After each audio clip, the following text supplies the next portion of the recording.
果。第6場初賽辯題係本澳中學應容許學生使用人工智能輔助完成作業。對賽隊伍為正方嘅粵華中學以及反方聖若瑟教區中學第6校。最佳辯論員係反方葉辯林家俊學巨大。比賽結果係1-4由反方聖若瑟教區中學第6校勝出。現在將會進行第7場嘅初賽，係有請對賽雙方嘅辯員到台上就座。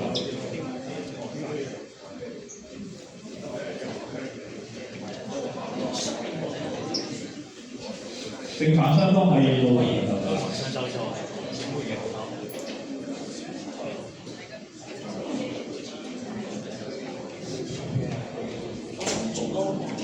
係濠江嘅同學，係可以到台上就座。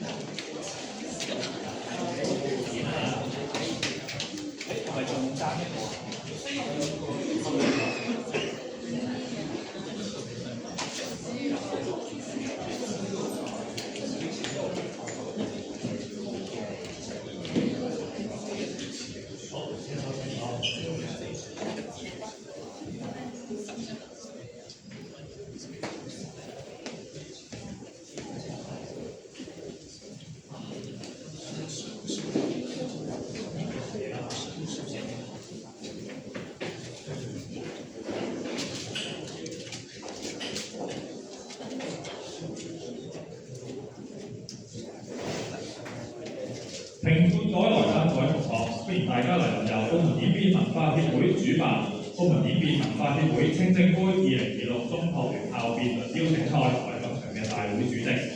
今日一共會進行9場嘅初賽賽事，每場賽事分別有最佳辯論員獎項。而家係第7場嘅初賽，辯題係本澳中學生參與下課外活動，應以升學為主要考量。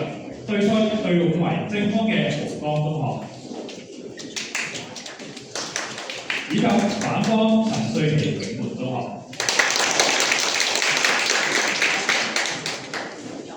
喺比賽開始之前，首先為大家介紹我哋嘅5位評判，佢哋分別係獨立工程顧問及監理朱家健先生，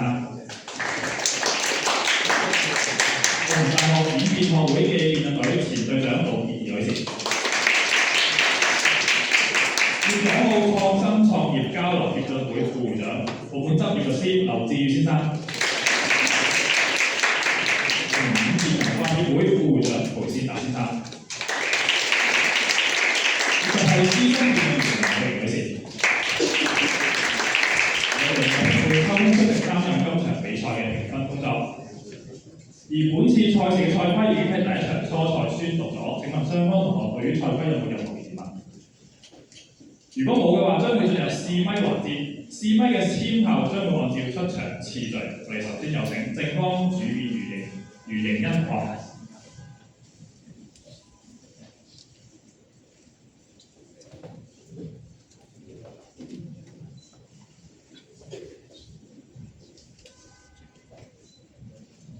主席、評判在座各位大家好，首先好多謝主辦方俾我哋一個咁舒適嘅環境，提供俾我哋比賽啦，亦都感謝評判們百忙之中抽空出席。最後再多謝有關同學喺呢幾個星期嚟嘅辛苦準備，令我哋一齊期待一下今場去打一場精彩嘅辯論比賽。多謝。接住落嚟係反方主辯周應文同學。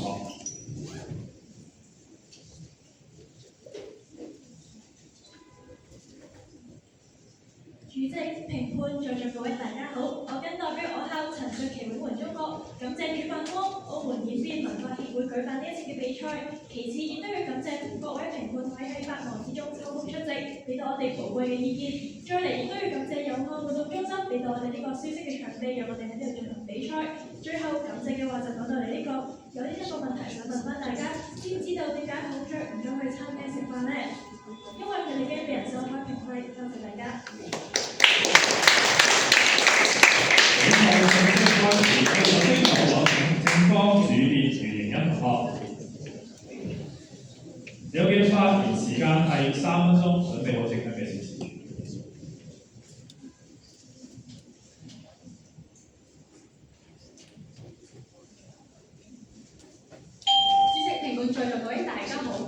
題係本澳中學生參與課外活動應以升學為主要考慮。開宗明義，根據澳門教徵局定義，中學生指就讀於初中至高中教育階段嘅學生。而根據第15條2014號行政法規，課外活動又稱為餘校活動，旨在根據不同基礎嘅學生需求，充分發展其潛能、個性及各種有益嘅興趣，促進佢其全人發展及自我實現。而升學為主要考慮，即係指佢具備不同嘅選擇底下，將有助於晉升大學作為最優先嘅標準。因此，要衡量今次嘅辯題，就要睇若然中學生參與課外活動時，以升學為主要考慮，更有助於學生嘅個人成長乃至本澳社會未來嘅發展，即我方面嘅設立。咁我方將從以下3類學生進行分析。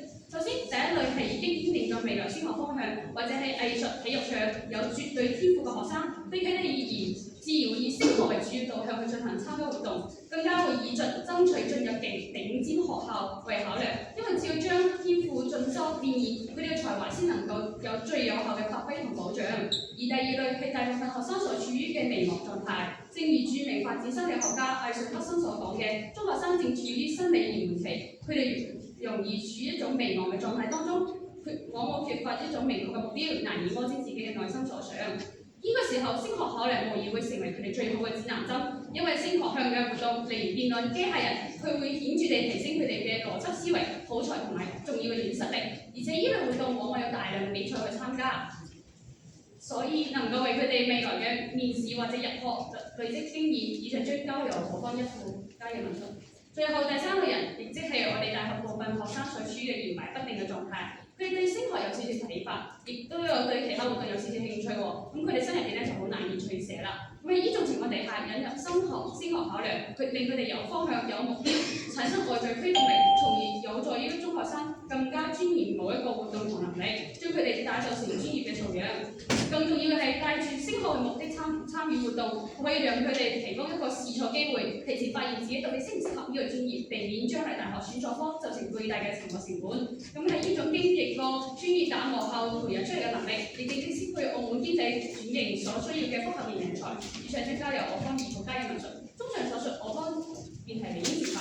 最後再問對方一個問題啊！如果當你哋面對一個未來毫無想法、搖擺不定嘅同學，為咗佢哋前途着想，你會建議佢哋學辯論定係學茶藝班？請對方主理正面回答。多謝。正方主辯論時2分40秒，好多時無需扣分。接住落嚟係反方主辯周奕文同學，你有嘅發言時間同樣係3分鐘，準備好可以向計時嘅指示。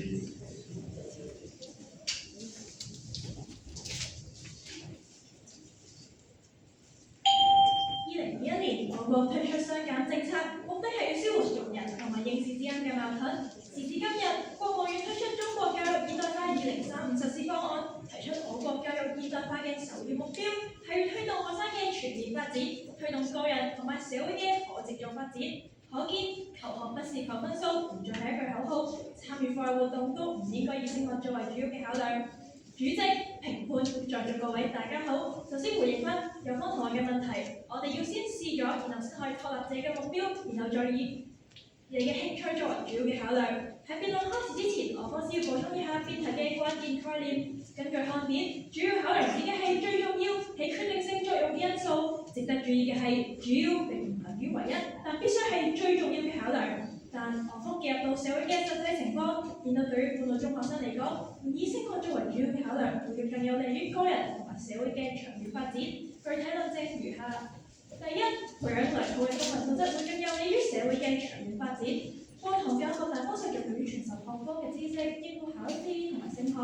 美國嘅學家莊思維指出，課外活動設立嘅初衷就係要補充課堂活動嘅局限性，推動學生嘅全面發展，成為對社會有貢獻嘅人才。因此，學生喺參與課外活動嘅時候，主動培養良好嘅公民素質會更加重要。尤其澳門嘅發展定位係高度對外開放，導致青年學生容易受網上嘅不良資訊影響。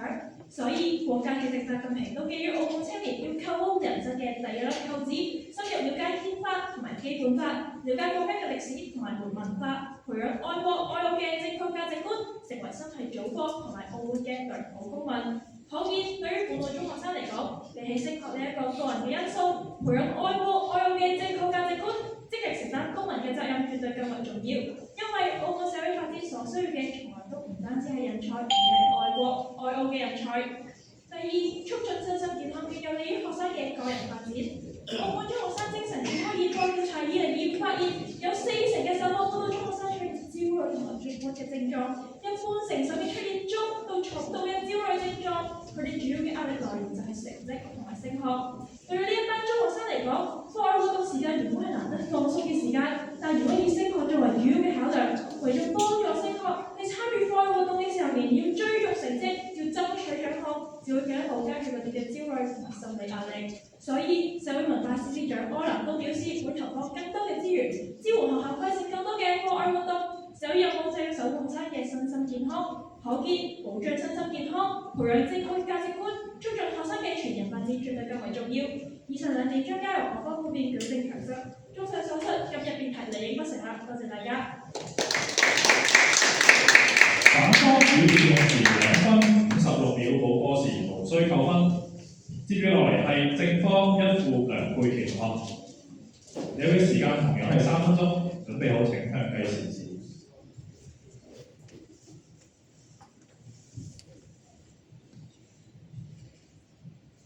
示威。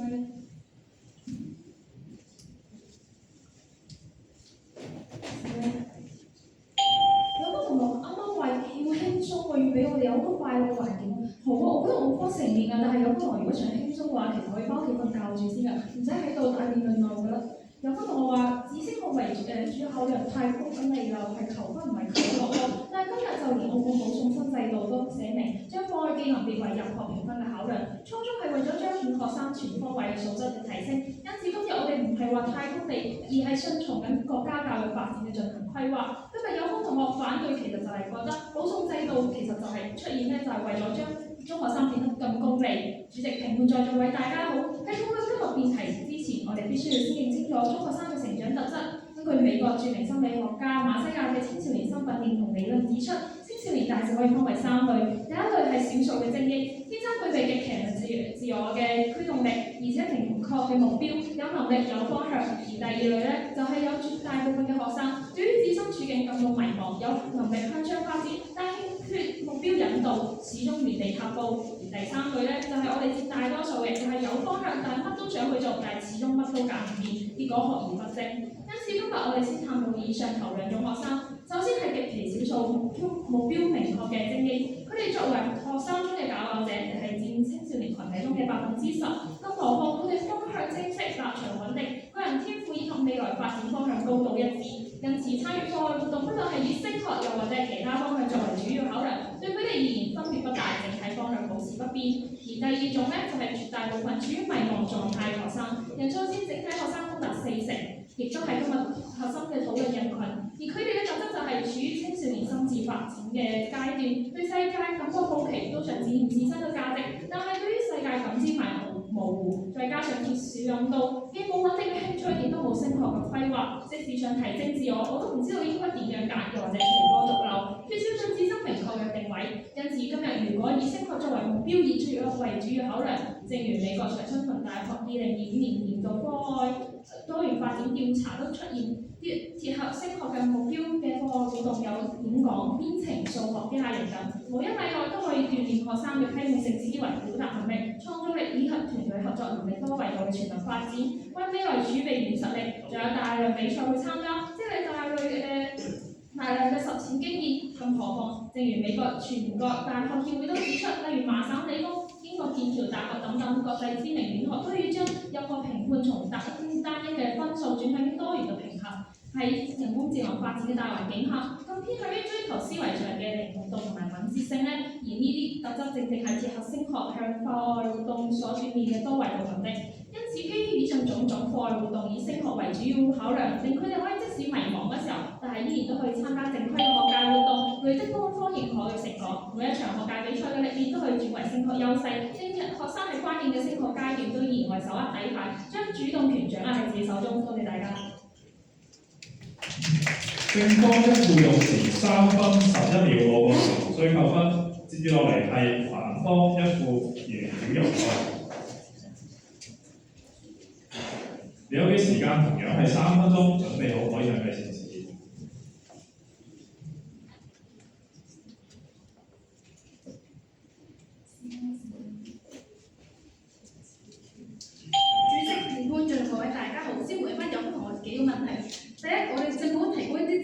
哋課外活動係目的就係俾學生放鬆身心。其次，今日有報紙係論證咗升學對中學生嚟講好重要。咁只係喺參加課外活動上要考慮埋升學啫，唔代表係主要嘅考量㗎。根據看點，主要考量係指最重要記住決定寫作嘅考量因素。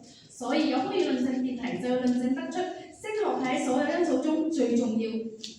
第二，今日有風話以升學作為主要考量可以幫助啲學生升學，但參加課外活動上以升學為主要，唔以升學作為主要考量，唔代表我喺其他時候唔以升學作為主要考量吧。而家中學生每日就已經有7小時嘅課堂教育，課後去補習，翻屋企温習，一日就已經有接近10個鐘頭為考試同升學服務。所以中學生喺參加課外活動時，更應該係填補課堂教育嘅缺口，幫助佢哋跳出課本嘅知識，令佢哋有更全面嘅發展。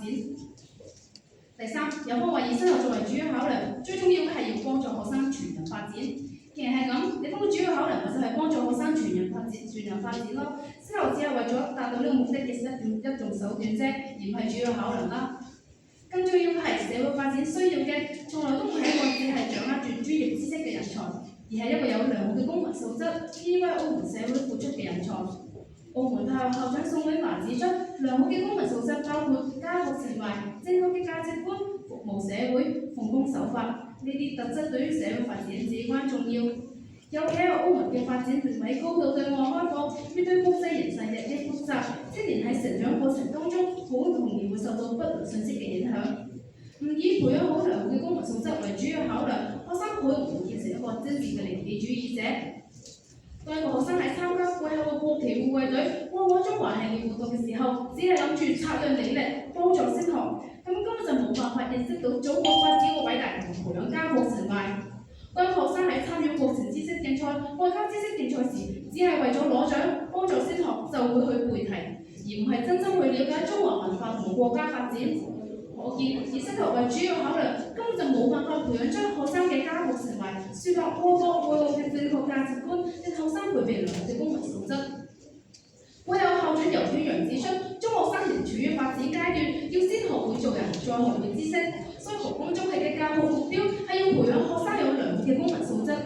因此，學生喺參加課外活動時，更應該係積極培養家國情懷，主動樹立愛國愛澳嘅正確價值觀，以培養良好嘅公民素質為主要考量。只有咁樣先可以報效祖國、報效澳門，主動投入國家發展大局，積極推動澳門同深合區嘅發展。綜上今日辯題領嘅成立，多謝。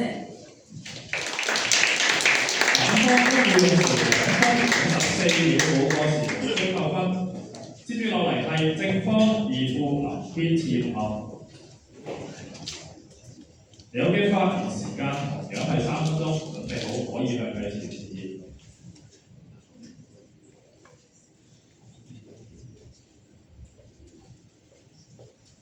好啦，啱先有個同學話，咁我哋今日我哋澳門嘅呢個社會就係需要一個愛國愛澳嘅人才喎，冇問題啊。但係今日我哋想講嘅就係呢個培養我哋呢個公民嘅素質。咁我哋今日去呢個參加呢個國情比賽，咁我哋更加應該以一個升學為考量嚟去比呢個賽，因為我哋可以更加咁樣去深入去了解佢呢樣嘢嘅，係佢國家嘅情況而家係點樣啊，而家係點樣發展嘅，可以入到我哋嘅知道大學去感受更加深層次、更有氛圍嘅我哋咁嘅一個大學嘅氛圍，先可以更加培養到佢哋愛國愛澳嘅情懷，而唔係話好似今日嗰個同學話，用興趣嚟去主導佢哋喎，就好似當下我哋呢個麻省理工學院嘅經濟學博士馬修拉登就提出話當下平均差嘅效應啦，一旦心智未成熟嘅學生俾一時興趣作為主導，好快就會俾眼前嘅快樂啊，忽略咗自身長遠嘅發展，最終導致乜嘢都學啲，乜嘢都學唔成，就係3分鐘熱度咯。其次，今日有個同學一直就同我哋講話，而家中生好辛苦啊，雙減啊好辛苦，所以我哋今日唔應該要參加呢啲咁多嘅課動，要俾佢哋放鬆。但其實今日有個同學不斷咁強調話學生壓力大，其實咧就係想放鬆作為考量。其實先不論今日如何活動本身就作為基本過程，其實已經係充分考慮到學生嘅身心需求。其次，放鬆都有好多種途徑㗎。其實放鬆啊、按摩、瞓覺其實更加放鬆啊。點解唔係要強行佢哋參加有組織、有規律性、有目的性嘅課活動？所以有同學今日呢個觀點係絕對唔成立嘅。主席、評判、在座各位大家好，大家呢條辯題其實討論嘅好簡單，就係當普通嘅學生喺揀課活動時，興趣同升學50-50，即係話我哋有個人嘅興趣，亦都係考上好大學嘅意願。咁究竟我哋要將邊一樣範圍嘅主要考量？而我方認為之啦，以升學為主要考量先至能夠真正實現到學生嘅能力同埋深度同埋廣度。首先從廣度嚟睇啊，對我同學一直強調嘅興趣呢樣嘢，係正如教育心理學家希迪所講，興趣係有層次㗎，而絕大多數嘅中學生興趣往往都係停留喺好玩、輕鬆能夠帶嚟即時快快樂嘅一種淺層嘅階段，而我方唔可以係興趣嘅作用，但當件事需要持之以恆，單靠興趣難以發展落去。就比如話一個例子啦，學生入咗一個辯論隊，一開始可能都係好好玩、好有趣，但到互動嘅深入，又要寫歌，又要浪費好多嘅時間去寫自由編，單憑好玩嘅本能，其實好容易令到人哋。令到我哋翻到去我哋嘅舒適區，但然而當今日如果呢個學生以升學為主要考慮嘅時候，情況就完全唔同晒喎。因為佢知道要憑呢一項嘢入到我哋嘅頂尖大學，就唔可以停留喺識玩嘅呢個階段，又會努力去令自己口才變得更好，參加更加多嘅辯論比賽，獲得更加多嘅經驗。而呢樣嘢亦都正符合美國著名心理學家安德斯提出嘅刻意練習理論，要將愛好轉化為真正嘅專長，必須係經歷高強度同埋高度嘅結構化嘅訓練。而呢個升學嘅明確目標，正正係支撐咗學生熬過呢一段痛苦嘅蛻變期，將淺層嘅興趣轉化為深厚嘅專業能力，而呢個都係我哋最強嘅驅動力。因此，以升學為主要考量就好似唔係好似李安咁講，壓實咗人哋嘅興趣，而係賦予學生對待呢啲活動佢嘅競爭程度。其次，根據廣度嘅嚟睇，以升學為主要考量就打破單一嘅興趣局限，完美配合澳門嘅社會人才迫切。就好似今日有個同學話，如果淨係按照兩科同學嘅邏輯，純粹按照興趣去行，因為理科生可能永遠都只會參加數學相關嘅活動。能力就會呈現相對單一化，所以就係唔會符合我哋當今澳門所需要嘅人才。中日所講，點理受嘅啫。正方二副用時3分08秒保持追究分，接住落嚟係反方二副曾子同學。你嘅發言時間同樣係3分鐘，準備好可以係計時器。主席、評判，在座各位大家好。首先，有部分嘅學生有目標，但唔代表全部學生都要以升學為主要考量。其次，有迷茫嘅學生咧，考量都其實可以達成到理工嘅利處㗎。點解一定要係為主要考量咧？而第二，其實今日有方同學最大嘅問題係你方面，你方就論定咗升學有幾好，但係有好處要考量，唔等於係主要考量，因為主要考量係指最重要。當佢同其他因素出現衝突嘅時候，我哋係會為咗佢放棄主要。放棄其他因素，就假設話，而家有2個男仔追我，一個3米8高，送禮又夠好，但係佢個樣就算數啦。另一個咧，佢矮係矮啲嘅，但係佢仲靚就到似人優啊。咁我作為外貌協會會長，兩者之間我梗係揀第2個啦。但係有啲同學今日根本比較唔出，升學比其他因素更重要，又何來論得出佢係主要考量咯？第三，今日有啲同學咧，我係為咗係要發展學生嘅全人發展。咁既然升學只係理方嘅其中一個手段，咁理方嘅主要考量應該係全人發展吧？就好似足球比賽咁樣，要贏咗場波，主要考量係要入波，傳波只係過程中嘅一個手段嚟嘅啫喎。而第四，其實今日有方同學咧話以升學為主要考量都可以培養到興趣，可以培養到其他嘢，但其實有方同學今日睇唔到，以升學為主要考量係會導致咗3種情況：一係學生只會揀啲同升學有關嘅課外活動，令到佢哋唔願意去嘗試更多元化嘅活動；其次係學生會為咗填滿佢哋嘅履歷，去揀啲比較易拎獎、成本低、成果可以俾到量化嘅活動，令到佢哋難以有深度嘅學習。最後係學生會擔心佢哋參加同埋拎獎嘅數目唔夠其他人哋多，會形成一個競爭嘅心理，唔單止令到學生唔可以喺課外活動入邊學識點樣合作，更加會加重佢哋嘅壓力。而第五，教育學家John Dewey指出，課外活動嘅核心功能係要捕捉課堂教育嘅局限性，俾學生更加多實踐同埋體驗嘅機會，俾學生可以從中學習到更加多書本上面學唔到嘅知識，推動學生全面發展。所以以升學為主要考量，只會背離咗課外活動嘅初衷，係一種本末倒置嘅做法。而最後，其實現時嘅中學生係咪真係咁冇目標嘅咧？2024年澳門中學生課餘生活狀況調查發現，近60%嘅本土中學生參與課外活動，都係因為想參加自己有興趣嘅活動，希望可以放鬆身心。但若果真係好似有同學咁樣講，所有嘅中學生都應該要以升學為主要考量，咁佢哋一係以放棄自己嘅興趣去參加啲有助升學嘅活動，一係就要參加更加多有助升學嘅課外活動，少咗休息嘅時間，又不利學生嘅身心健康。有幫同學唔係連學生有興趣嘅嘢都唔俾佢哋做吧？美國教育部嘅研究發現，課外活動係學生其中一種主要嘅放鬆方式。若果以升學為主要考量，反而係會加重學生嘅壓力，令學生嘅學習效率同埋成績下降。可見以升學為主要考量係會造成反效果，不利於學生嘅學習同埋升學。綜上今日辯題定應該成立，多謝各位。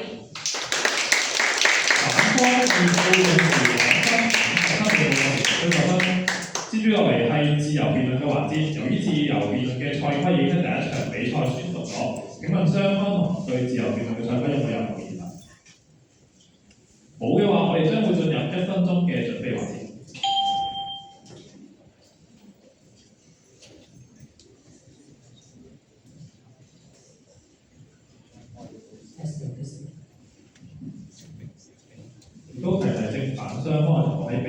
嘅自由辯論嘅時候咧，就唔好熄咪㗎。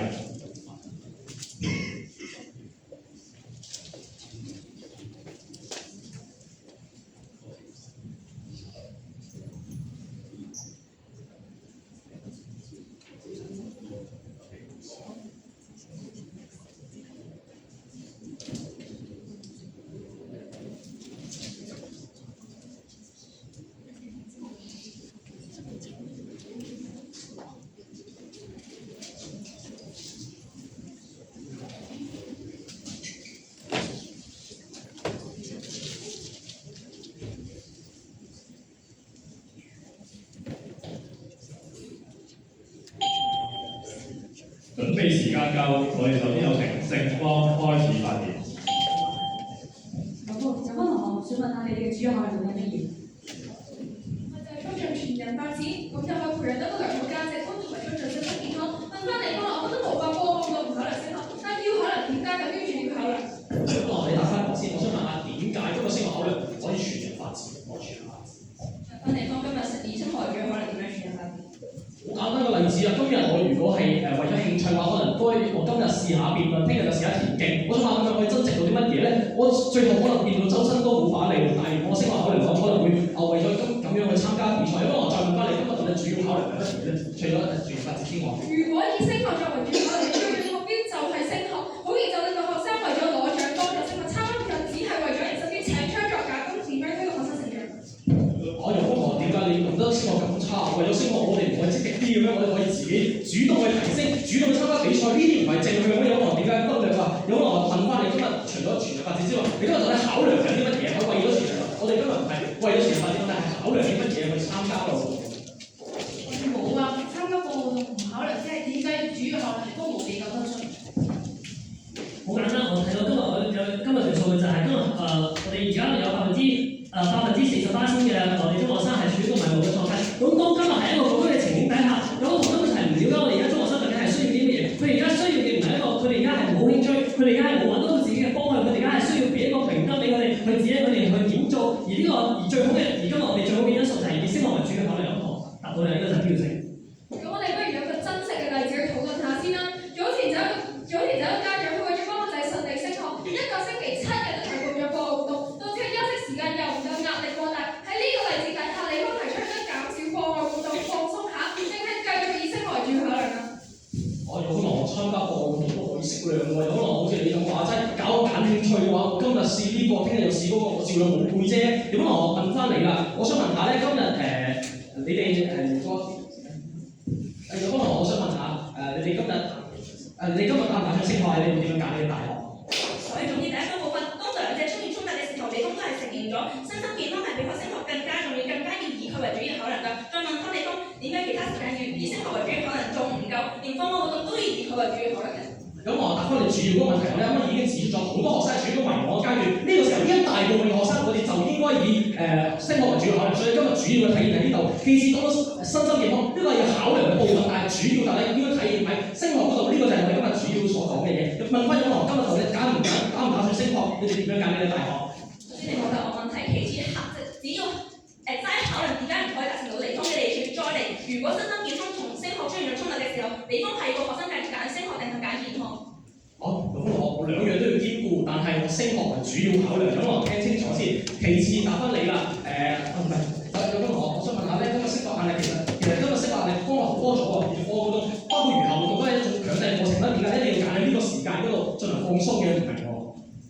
課外活動嘅本質本來就係為咗俾學生放鬆，你方而家就我哋以升學為主要考量，點解係唔俾個學生放鬆？再嚟啊，我方今日有數據指出，英國布里斯托大學研究就發現，課外活動帶嚟可以抵消課業壓力，所以唔以升為主考量，反而可以更加促進學生嘅學習表現，幫助佢哋升學。地方解釋係。我有個同學今日又同我哋講話要放鬆，跟住又同我講話要全人發展。講緊今日你方嘅課外活動嘅定義究竟係乜嘢？你今日練課嘅定義係乜嘢？你都未搞清楚嘅話，有同你今日所有嘅根本就係唔成立嘅。再問翻有同你今日究竟要唔要升學啊？答翻我先好唔好啊？參加課外活動就係第一主要考量係身心健康，其次你方係可以適量放鬆下，咁究竟主要考量喺邊度啊？咁問題就係啦，課外活動佢不係個課程，係需要係課程，因為預校活動我哋講嘅定義係預校活動，係一個強制過程。你需要喺入邊促進你嘅發展嘅話，你係咪要自己學多啲？放鬆其他途徑嘅，唔可能話攞課程嚟去放鬆係嘛？課外活動唔止要頭活動㗎。我同嗰同學咁，我今日課外活動，咁我點解仲唔去揀啲揼骨啊咁樣瞓覺呢啲咪仲放鬆咗？可能打翻我點解？所以可能今日課外活動係乜嘢都唔知嘅時候，根本就冇問論證，你嗰個議題，再嚟講都冇答案問題。今日我哋見到乜以升學為主，可能比賽又有個升學，你都解釋乜嘢？有同學今日咧嚟答出嚟點解我哋一定要喺呢個過程嗰度放鬆唔知點解嘅時候，咁樣有同學其實根本就淨係做佢嘅辯題。其次可能今日全部個位都冇答過我哋呢個升學究竟要唔要去選擇嘅時候，我哋今日睇到其實今日58%先嘅學生要升學，咁其實今日點解仲唔以升學為考慮？警方時間俾反方繼續。要考量唔代表或者係要為佢為主要考量。當考量嘅時候，其實都已經可以達到地方嘅利益。其實我都一直都唔明白點解要為佢為主要考量。所以總結第二個部分，要幫助學生升學同埋成長，喺其他時間以升學為主要考慮所得，參加課外活動時以身心健康為主要考慮，先可以平衡身心健康同埋升學。同埋如果就算課外活動時以升學作為主要考量，唔代表你其他時間你溫習嘅時間同埋你學習嘅時間唔以升學作為主要考量。既然升學有可能都係為咗將來嘅去發展，所以我哋今日應該要以個人長遠發展作為主要考量，唔應該以升學作為主要考量。而家地方以升學為主要考量，咁你嘅目標，你最重要嘅目標就係以升學㗎啦。好容易會令到啲學生為咗拎獎，為咗升學，佢就參加啲比賽，就係掛住人咯，定係掛住人嘅時候，究竟要好似地方咁樣要點樣發展到地方嘅全人發展，其實一直喺度，一直冇比較得出點樣要好啲。但係呢個升學名額就係咁多，就係同你爭，咁就好容易個學生之間變咗競爭關係，你不如點樣叫你學生團隊合作同與人溝通？所以總結第三個部分，唔以升學呢個結果為主。反方時間都夠啦。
到按照發言嘅先後次序，我哋頭先有請反方結辯陳元同學，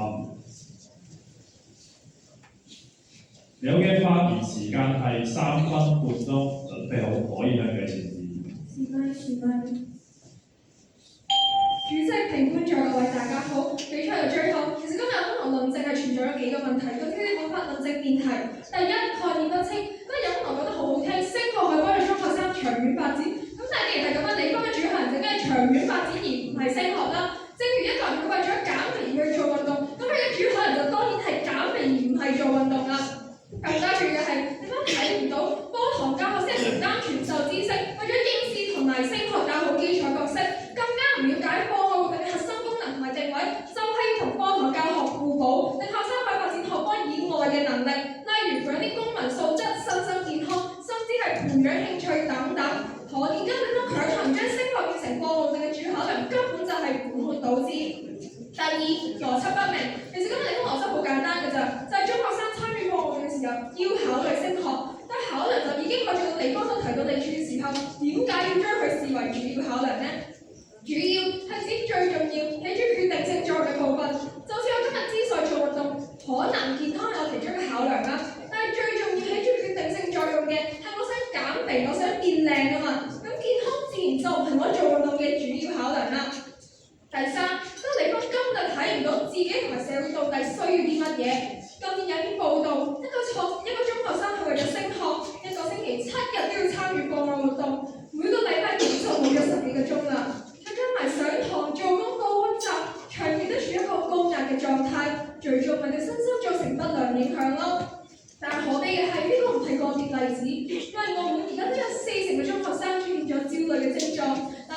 由始至終都冇辦法正面回應。因為你都明白，連課外活動都唔俾你放鬆，唔試下接觸其他事物嘅時候，學生嘅身心健康問題就只會每況愈下。咁對於中學生嚟講，升學又點會比身心健康重要？仲要都作為主要考量㗎。另一方面，我都明白其實測量張履歷係好重要嘅，但係當今世界正值處於百年未有之大變局，再加上功利主義嘅盛行，導致好多人知識再多、能力再好，佢都未必願意為社會付出㗎。因此，我不但認為即使升學重要，但係作為一個公民，作為社會未來嘅主人翁，我哋要學識負起更多嘅社會責任，積極投身生物區，同埋主動融入國家發展大局，其實嚟得更加重要。因此，我哋就正需要及早培養出良好嘅公民素質。可見，不論係個人定係社會層面，升學都絕對唔應該成為中學生參與課外活動時嘅主要考量。最後，當今社會升學主義盛行，社會上面越嚟越多人好似友邦同學咁樣，將考到間好嘅大學就視為人生出路嘅思考重心。連參加課外活動本來要為我哋放鬆身心嘅，都要為咗升學服務。而呢一種理念，正就係造成中學生其他方面發展遭到漠視嘅原因。但係教育嘅本質，從來都唔係教個學生考到間更好嘅大學，可以寫出更靚嘅履歷，而向學生真正達到全人發展，成為一個更加完整嘅人。用上不辯題理應不成立，問各位。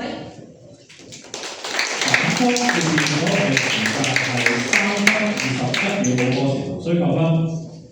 最後我哋有請正方業別李日峰同學，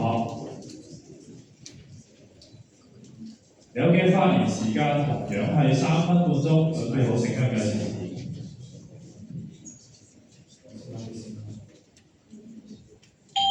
好啦，有冇同學今日首先回答翻幾個問題先？其次，首先我哋講翻主要呢個問題啦。我已經答過好多次，今日我哋超過根據研究顯示，超過78%嘅同學咧，其實係冇目標，又或者係興趣同埋升學唔知揀乜嘢。因為咁多同學都係處於咁嘅困境之下，我哋俾一盞明燈俾佢，話佢聽，你全部人都以升學作為一個目標，話佢咧點樣選擇課外活動？難道呢個唔叫主要叫乜嘢啊？其次啦，有可能今日好似又話又要結合呢個，又要結合嗰個。有可能我哋今日睇到有可能嘅立場其實係好立場喎。其實今日要結合咁多嘢，如果係真係有呢啲選項出現啊，全路中學生都要跟你學去揀呢項課外活動啦。因為我係咁點解？你都係將啲問題拋開俾中學生本身，咁呢個辯題根本就冇討論意義。其次，有可能今日講到高壓問題啦，我唔明啦，有可能話今日叫中學生自己選擇，如果係選擇嘅情況底下，又點會出現到今日我星期一要報呢個，星期一要報呢個，星期二要報呢個，報咁多嘅情況底下，咁佢就想揀嘅，呢個未叫強迫啦。你嗰個家長嘅例子，所以叫強迫唔係叫選擇喎。好啦，我今日就不斷重複提問，興趣同埋升學啊，或者放鬆呢啲就係可以二選一。嘗試誤解咧，我哋當為死讀書扼殺興趣喎。但係我哋今日所講嘅其實從來都係首要考量。若然可以兼顧課後嘅時間，當然可以參加自己興趣嘅嘢。但如果要真正達到增值自我、高效自創、專業咧，如果我哋今日唔以升學為考量，可能都係淺嘗即止。今日樂聚期，聽日樂為期，後日就樂軍棋。對於大部分迷茫3分鐘熱度中學生而言，更加靠興趣，一點可以令佢哋得以堅持啊！主席評判在座各位大家好，比賽嚟到尾聲，我方都唔難發現今日上課最大分歧就係課外活動對學生嚟講有咩意義？有同學不斷將升學考量你嘅死讀書，佢課外活動就係純粹放鬆脫離求學。其實呢番言論係對中學生極其唔負責任㗎。成場比賽我哋梳理咗3類中學生嘅情況，但係有可能史出好正視佢哋嘅需求。第一類就係目標明確同埋極少數天賦異稟嘅特長生，有可能話要佢哋拋棄思維，但係咧我哋諗到缺乏升學嘅缺乏優秀大學嘅平台，佢嘅天賦其實都難以變現。升學考量正正係保障佢哋精進能力、釋放才能嘅階梯。第二類，大多數冇方向、冇諗法嘅中學生，有可能話要佢哋憑感覺去試。對於佢哋嚟講，6年時間為有效積累能力同埋分數，呢個先係佢哋未來有選擇嘅資本。以升學為導向嘅指引，有確保佢哋喺迷茫醒覺嘅時候，仍然保有選擇未來底氣。而第三類對事物有少少興趣，其實呢一類學生可能就容易受有可能話興趣至上嘅言論所影響嘅。好似我以前咁，中一開始嘅時候，以為咩都玩下，就要發展興趣，田徑邊程有邊樣就試邊樣，結果樣樣都唔夠精通，就搞到越搞越攰。直到我睇到身邊嘅師兄師姐帶住明確目標，企喺賽場上閃閃發光，我先明白興趣可以作為起點，但只有標準先至可以帶你越走越遠。當我以升學為考量，我先會逼自己捱夜寫編稿、查資料、辯論，先至從試玩嘅活動變成咗我更加清晰方向嘅明燈啊！跳出個人現實更加殘酷。美國 CNBC 調查顯示，超過40%嘅畢業生後悔自己嘅專業選擇。喺就業市場飽和嘅今日，錯誤嘅選擇更係雪上加霜。以升學為考量嘅時候，課外活動先至能夠以最最低嘅教育成本，師初子選或者提前預熱超車，利用篩選機制，亦都正適配澳門適應政府多元發展，培養綜合型人才，提升社會競爭力嘅未來方向。我哋呢代人其實成日都俾人話喐唔喐就躺平。擺爛，但係大家有冇諗過？其實佢哋唔係想躺平，而係往往睇唔到方向。喺我選擇專業就會辛苦4年，入錯行就係捱成世。我方堅持今日以升學為主要考量，絕對唔係要俾中學生帶上功利枷鎖。相反，我哋係想俾佢一個最清晰、最堅實嘅指南。當一個年輕人手中握住明確方向，佢就唔會選擇躺平，因為只有將人生主導權握喺手上，你哋先會相信希望在明天。多謝。乒乓嘅辯論時3分34秒冇個時無需夠分，經過一番爭辯，比賽嗰段落，我而家有成功就完收為止。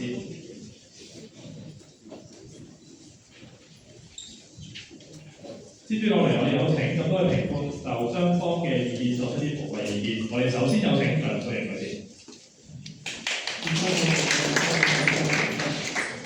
聲就好似冇，我盡量講，聽到啊。我哋睇呢條辯題，我有幾個位大家可以投入。中學生課外活動、升學，我覺得喺呢條辯題就係要同呢3個部分。咁今日發生咩事咧？我哋要區分課外活動同埋呢個主要嘅課程。我覺得今日反方係做翻學，你咪翻學咯。課外活動你仲同我搞翻學，咁係好大壓力咯。我覺得喺呢個位反方做得相當之唔錯。咁跟住去到我哋嘅所謂嘅升學，咁我覺得正方又做得唔錯。點解咧？咁中學生升咩啊？咁有時好多時好迷茫㗎嘛。喂，俾一個方向佢，你用升學為主導，咁我可以逐漸正向引導。其實課外活動亦都可以有啲咩？我覺得正方喺呢度做得相當之唔錯。咁我哋開始諗下中學生要啲咩啦？咁如果今日比較呢兩件事，我哋就係喺正反雙方今日喺呢個探討中學生到底呢個課外活動要啲乜嘢？我覺得係大家決勝嘅一個關鍵咯。